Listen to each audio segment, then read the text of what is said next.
1 जनवरी को क्या नया हो रहा है? न ऋतु बदली, न मौसम, न कक्षा बदली, न सत्र, न फसल बदली, न खेती, न पेड़ पौधों की रंगत बदली, न सूर्य चांद सितारों की दिशा, न ही नक्षत्र।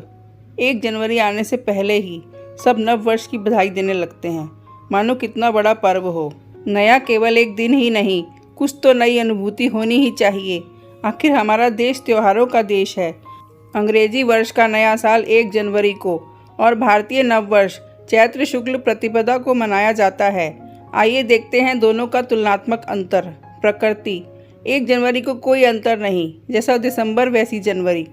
वहीं चैत्र मास में चारों तरफ फूल खिल जाते हैं, पेड़ों पर नए पत्ते आ जाते हैं, चारों तरफ हरियाली, मानो प्रकृति नया साल मना रही हो। मौसम और वस्त्र। दिसंबर और जनवरी में वही वस्त्र, कंबल, रजाई, ठिठुरते हाथ पैर, लेकिन चैत्र मास में सर्दी जा रही होती है, गर्मी का आगमन होने जा रहा होता है। विद्यालयों का नया सत्र। दिसंबर जनवरी में वही कक्षा, कुछ नया नहीं, जबकि मार्च अप्रैल में स्कूलों का रिजल्ट आता है, नई कक्षा, नया सत्र, यानी विद्यालयों में नया साल।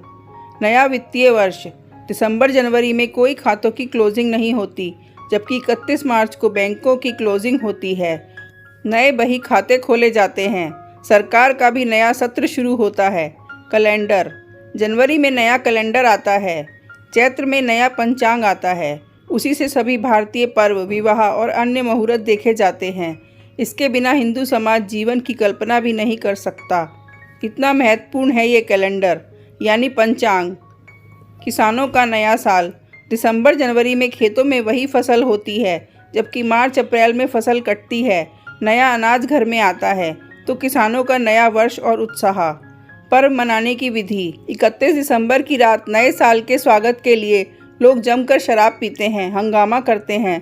रात को पीकर गाड़ी चलाने से दुर्घटना की संभावना, रेप जैसी वारदात, पुलिस प्रशासन बेहाल और भारतीय सांस्कृतिक मूल्यों का विनाश। जबकि भारतीय नववर्ष व्रत से शुरू होता है, पहला नवरात्र होता है, घर घर में माता रानी की पूजा होती है, शुद्ध सात्विक वातावरण बनता है। ऐतिहासिक महत्व। 1 जनवरी का कोई ऐतिहासिक महत्व नहीं है, जबकि चैत्र प्रतिपदा के दिन महाराज विक्रमादित्य द्वारा विक्रमी संवत की शुरुआत, भगवान झूलेलाल का जन्म, नवरात्रे प्रारंभ, ब्रह्मा जी द्वारा सृष्टि की रचना इत्यादि का संबंध इस दिन से है। 1 जनवरी को अंग्रेजी कैलेंडर की तारीख और अंग्रेज मानसिकता के लोगों के अलावा कुछ नहीं बदला। अपना नव संवत ही नया साल है, जब ब्रह्मांड से लेकर सूर्य चांद की दिशा, मौसम, फसल, कक्षा, नक्षत्र, पौधों की नई पत्तियां, किसान की नई फसल, विद्यार्थियों की नई कक्षा, मनुष्य में नया रक्त संचरण आदि परिवर्तन होते हैं, जो विज्ञान आधारित है। अपनी मानसिकता को बदलें, विज्ञान आधारित भारतीय काल गणना को पहचानें, स्वयं सोचें कि क्यों मनाएं हम 1 जनवरी को नया वर्ष। 1 जनवरी को कैलेंडर बदलें, अपनी संस्कृति नहीं। आओ जागे जगाएं, भारतीय संस्कृति अपनाएं और आगे बढ़ें। हमारा नववर्ष चैत्र शुक्ल प्रतिपदा को है।